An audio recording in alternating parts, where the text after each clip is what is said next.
In this video, I'm going to show you how I installed an entire set of kitchen cabinets that I made. If you're interested in seeing how I made those cabinets, this is a whole series on the channel. So I have all the cabinets in the space, and I delivered them over time because I know the people that live here, so they were acclimated and ready to go. The first thing I did was mark where all of the studs in the wall are, and then I marked about where I wanted my counters, my tops of my cabinets to be. Countertop height's going to be 36 inches, so I put these at about 34 and a half. Now, like I had said in the build series, I knew that the room to the right is an addition, so I knew that the floor sloped quite gradually there. So I kind of propped a lot of my cabinets in place, and I found my high spot and my low spot, and then I set my laser off of that. If you start setting cabinets and you get to the other side of the room and there's a high spot, then all of your cabinets are going to be off. So luckily, where the corner cabinet was going was pretty much my high spot, so all I had to do was put that in the space and level it. This little corner cabinet, this little skinny cabinet in the corner, I also propped in space just kind of to give myself some room, but I'm going to start essentially with the corner. And then I also put this odd shaped cabinet that wraps around that brick chimney in place as well, just so that that one can be leveled, because that's the one that's going to be next to the stove. So because there's a lot of gaps between these base cabinets, it was easy enough to kind of put them all in space, make sure that they were all going to be on the same plane so that the countertops won't snap or break. And then, like I said, I could put my corner cabinet in place. This was the biggest one, and it's pretty much going right up to that level line, and you can see the other cabinets are also in line as well. So this one went in the corner pretty easily. I leveled this front to back. You could see there's quite a few shims on the bottom, but really I'm not using the bulk of them. I would say maybe 1/8 of an inch was how much I had to shim it. And I'm making sure the back is level, but also the front to back, because all of the other cabinets are going to be laid off of this one versus with a level, as well as the laser line, and it's really important that that first cabinet is perfect. So you can see I made sure every aspect of the top of this is perfect before I attached it. And then, like I said, because there's only 5 or 6 of these little cabinets, I decided to kind of prop everything in place, level it a little bit before I attach anything into the wall, make sure between the range that the cabinets are level. Even though the countertop's not going to span that space, you want it to hit the range at the same spot. And then once everything was looking pretty good, I went and I attached this corner cabinet to the wall in a couple spots in the back side. And then I could bring in the sink cabinet as well. And I apologize, there's a lot of vertical clips in this.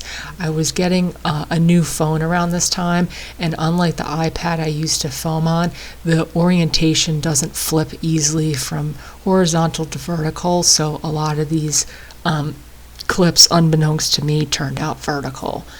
And then for the kitchen cabinet, you could see all I had to do was mark with some blue tape, measure off the wall where the pipes come up, drill those holes so that this could slide over the pipes. I had to move one of the spacers on the bottom to make that work, but pretty simple stuff, just calculating off the back wall where those pipes are. One of them was a little bit shorter, so I kind of had to prop it up and poke it over with a stick to get it to go on there, but I'm not in charge of installing the plumbing, so that was all I had to do for that. And then that cabinet could get attached to the wall in the Lazy Susan. And then the bank of drawers I already had propped in place, same thing. That one could get attached to the wall in the Lazy Susan as well. So I started by attaching these to the back wall, and then you'll see I gave myself some breather room in between the cabinets. So I put a little 1/4-inch shim in there. Sometimes I make shims, but I didn't for this, so that when I go to screw the two cabinets together, the back doesn't kick out on me, because it will do that, especially with these drivers, so that shim will hold everything square. And that, it was about a day's work of setting all of this up and getting it in place. Could kind of pop the doors in, make sure everything was working. You could see I constantly have levels spanning the two pieces as well as spanning the other cabinets.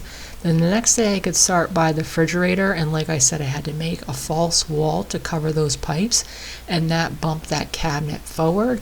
So you could see there's this space between where those cabinets meet, and there's my double-ended spline that connects those cabinets. And this is the one that I knew was going to have a big gap in it. So I had rabbited the cabinet before I delivered it, and then I brought this piece that I could cut on site with a receiving rabbet on the top, and then that will slide right underneath there, so I don't have any unsightly shims. Once again, level everything. I'm also using the laser level to make sure I'm staying the same with that as well.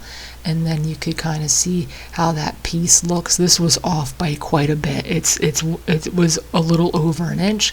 And then once I had everything set, I could cut it, and that piece pops right in there. So for the fake wall, it was pretty easy. I have a top and a bottom plate, and then I attach it to the brick as well as the ceiling and the floor. And the nice thing about this design, even though it was a little extra work, was then when it came time to do the refrigerator panels, it was really easy to attach them because that fake wall I made was a solid connection point. Everything is plumb. I made sure the cabinets are plumb and the wall I made were plumb, so I could go right up to that and just screw it in place. But I made everything big so you could see it sticking out 1 5/8 inches, so I had to trim 1 5/8 inches off the back of that panel. Once I trimmed that outside, I could put that in place, put the edge banding in the front with the spline, and then ceiling is over 8 feet tall, so I had a little piece of material I brought to cut down to size as well on top, which also attaches with a spline, and then I'll have to put a little piece of poplar up top as well.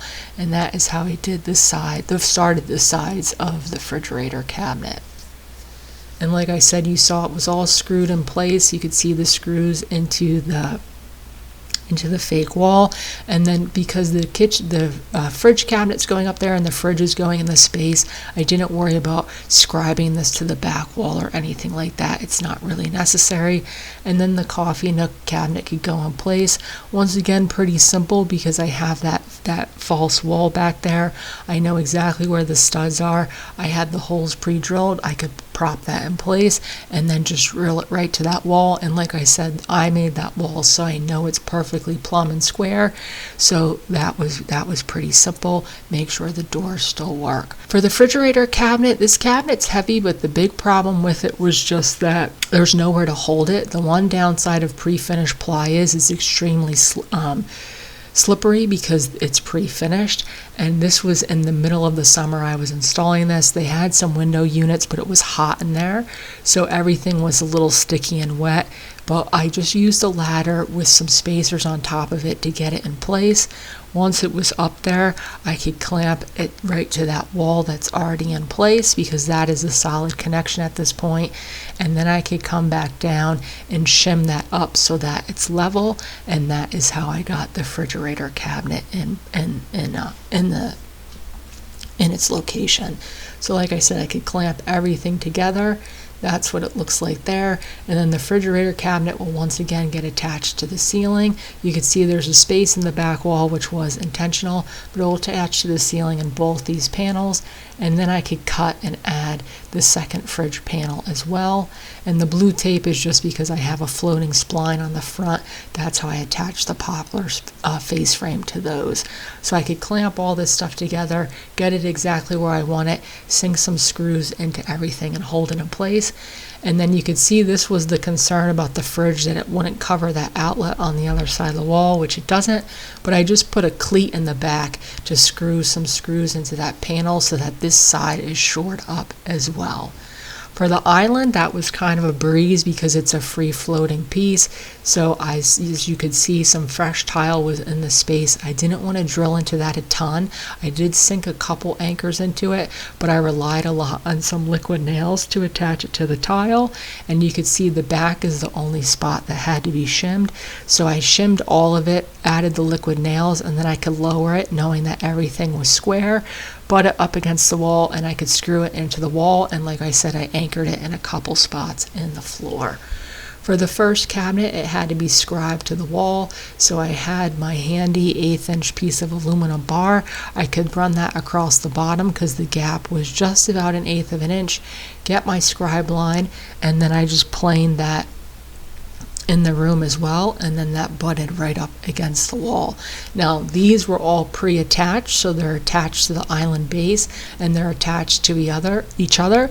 So once I had this one done, it was pretty easy. I could just plop the rest of the cabinets in place, screw them to each other, screw them to the base, and like I said, the island was pretty easy. There's a microwave going up top, so I just had to drill a couple holes for that wire to come up, and once again I don't have to worry about any of the electric.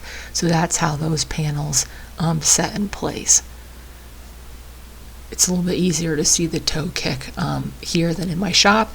And then to attach these, I had left my double spline face frame off of these as well. I could glue them as soon as they're on site, and you'll see the reason I left the backs off of all of these is so I could reach some clamps from the back side to the front and make sure I could pull that face frame in and keep everything attached. So like I said, the island was pretty easy. Not that the rest was difficult, but with one person, it was a decent amount of work. For the backer, I'm cutting the backer flush, so I made it oversized, and then in the space I could scribe it as well. The way I cut all of these, I'm going to show you on a different panel, but it was the same thing. I drew my line, and then I put a piece of ply on top of that line, and then I could use a flush cut trim bit to get right up to that line. Now if I had a track saw, I probably would have mitered the corners of this island, but the customer was fine with them being butt joints, and with the tools I had in this space currently, as you can see from some of the lighting, only had like one working outlet because it was a work in progress.